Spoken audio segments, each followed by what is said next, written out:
All right, let's get to the polling section. Let's begin here with the New York Times, some stunning new data. They are saying two likely voter screenings in critical states, Pennsylvania and Virginia. So if the 2024 election were held today, who would you vote for if the candidates were Joe Biden and Donald Trump? Pennsylvania is 48% Trump, Joe Biden at 45, and Biden at a stunning just 48% to 45 in the state of Virginia. Virginia here, all eyes. In fact, Glenn Youngkin was considered a possible vice presidential pick at the last minute by Donald Trump, specifically because of the current nature of the race, Ryan. And much of the data that we have here shows Trump running some 7-8 points ahead of where he ended up in the 2020 election whenever he did run in Virginia. So the political dynamics here of Biden's consequence to stay in the race are really stunning in terms of how they are turning not even purple states, frankly, but previously considered light blue into literally on the map and possibly in play. What do you make of all of this? It's what you would have expected, coming out of the debate performance that we saw.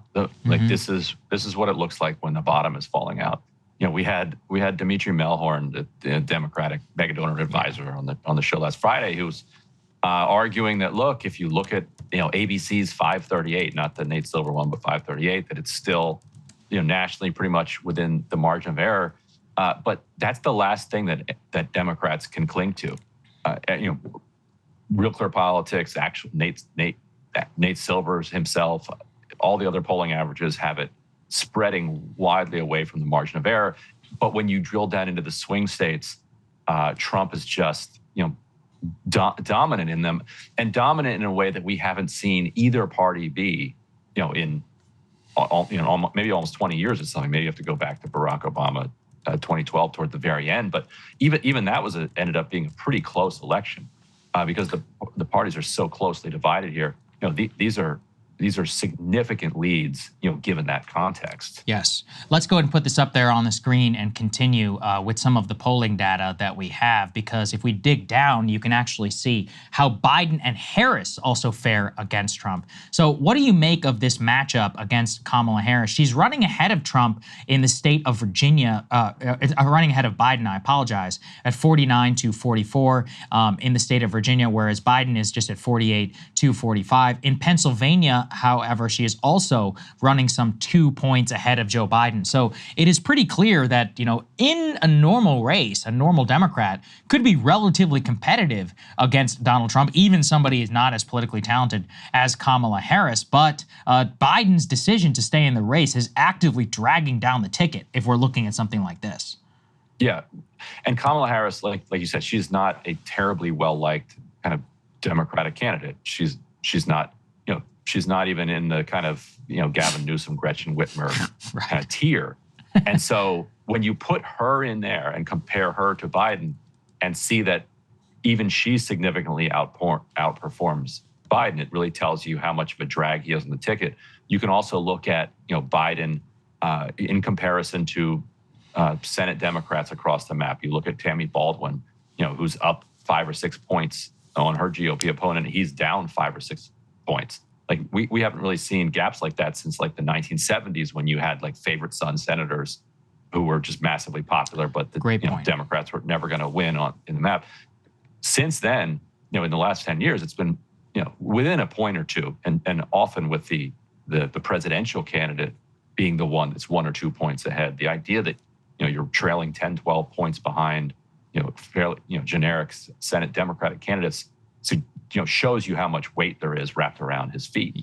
Yes, let's continue here with some of the New York Times data about how they want him to drop out. Next part, please. Do you think that Biden should remain the Democratic nominee? Only 48% of Pennsylvania Democrats saying yes, 46% saying he should drop out. But look at the Virginia number, Ryan. 58% of Democrats in Virginia saying that Biden should drop out. Probably explained, I saw, by the fact that people like you and me live here around the DMV, and we follow politics very closely. And so it's one of those where it's kind of like our hometown business. This is literally the economy, especially Democrats in Virginia, disproportionately going to be in Northern Virginia. Those people, they all work at the Pentagon, they work in consulting, they work for the government. I mean, these are people who live and breathe politics. So they, if anything, the people who know Biden the most and also follow politics the closest, they're like, hey, he needs to go, like right now. I found that pretty interesting.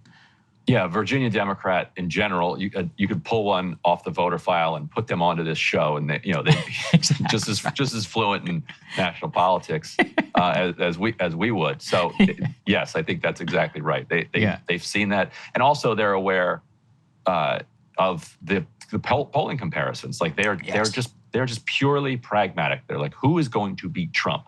And right now they're looking at it like Glass Joe is not the one that we're putting up against Trump at this moment. And yet, sticking with what you were talking about, we have more data on this point. If we can continue and put this there. Here we have a new general election poll from YouGov.